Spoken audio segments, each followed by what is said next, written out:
I'm David Pugh. I've been a comic strip illustrator for most of my working life. I come from Wales. I'm in Wales right now. I've been a natural storyteller, albeit in pictures. I envied all the writers I worked with. I mean, they could come up with a whole short story in one morning. It would take me 5, 6, 7 days to draw it. But I peaked. I peaked in around 1989. The style was looking really, really good. I was inventing monsters and designing costumes and a lot of cool stuff, but I wasn't getting that deep satisfaction, that deep creative release I was looking for, and I felt rather disappointed about that. I desperately needed that satisfaction, that creativity I first felt when I started drawing comics professionally. I wanted to push my limits. I wanted to find a style, just as I did, using a paintbrush. I made a living out of the detail. People hired me. Oh, this is a guy who put detail in. So I decided I'm going to write and I'm going to put detail in with words. Now I really need to speak about what the motivation for writing DHARMA SUTRA.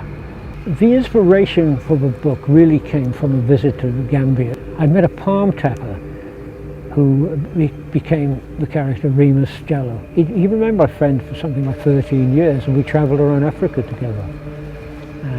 So I collected a lot of stories, and I met some very interesting characters in my African travels. I've been very fortunate to do quite a bit of travelling. I'd saved enough money simply because I was working 6 days a week on long, long hours. My social life went. So I was sitting there. The time came when I knew it was ready for me to go on this, not the physical journey, but to go on this inner journey.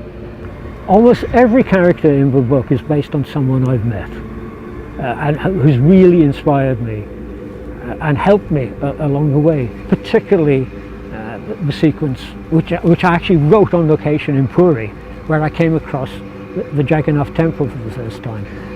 I was wandering down the beach on my first night, saw this tiny little temple, looked through the chink in the door, I thought, oh my God, it's Jagannath's in there. I ran over to the temple next door, and I said, when does this open? Oh, it'll open tonight, 7 o'clock, the priest will be here.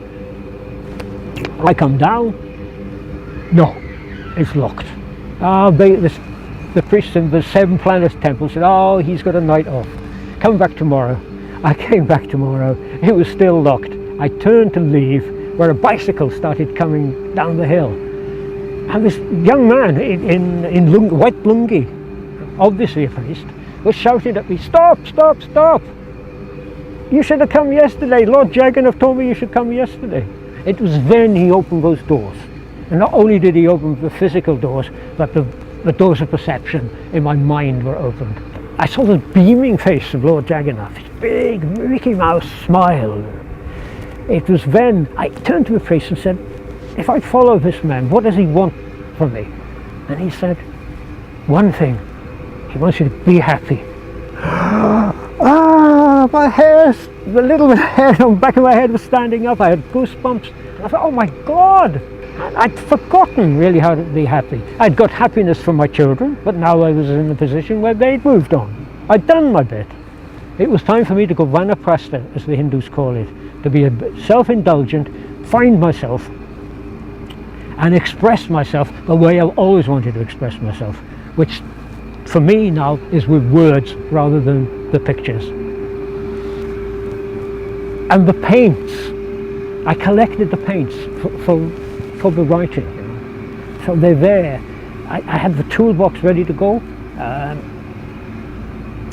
I had an opportunity in May 2016 to be on my own in Thailand. I'd just seen my wife and son off on a bicycle trip around Japan. They're very brave and adventurous of them, but it gave me just over 3 weeks to really become this internal adventurer, and the words started flowing.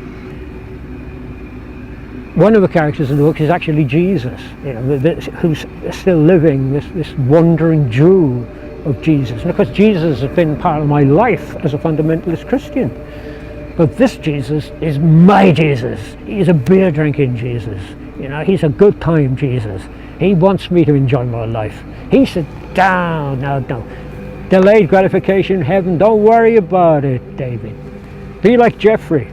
Enjoy it now.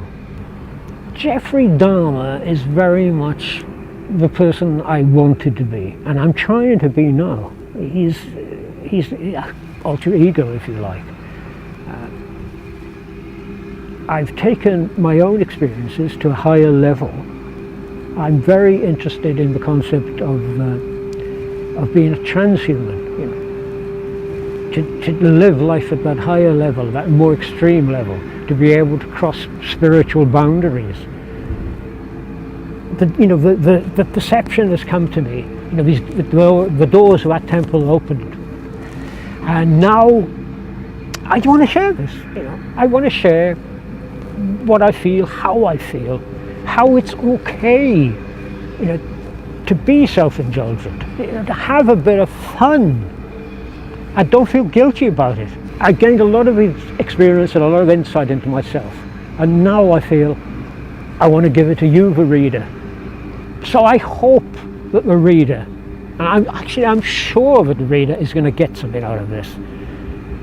I want them to share my journey. I want them to think about my ideas, my suggestions, and I want them to go away with a power within themselves to go on their own solo journey, whether it's physical or spiritual. You just go for it. I've seen things and done things which Jeffrey Dahmer does in the book, and I promise you, you'll learn something.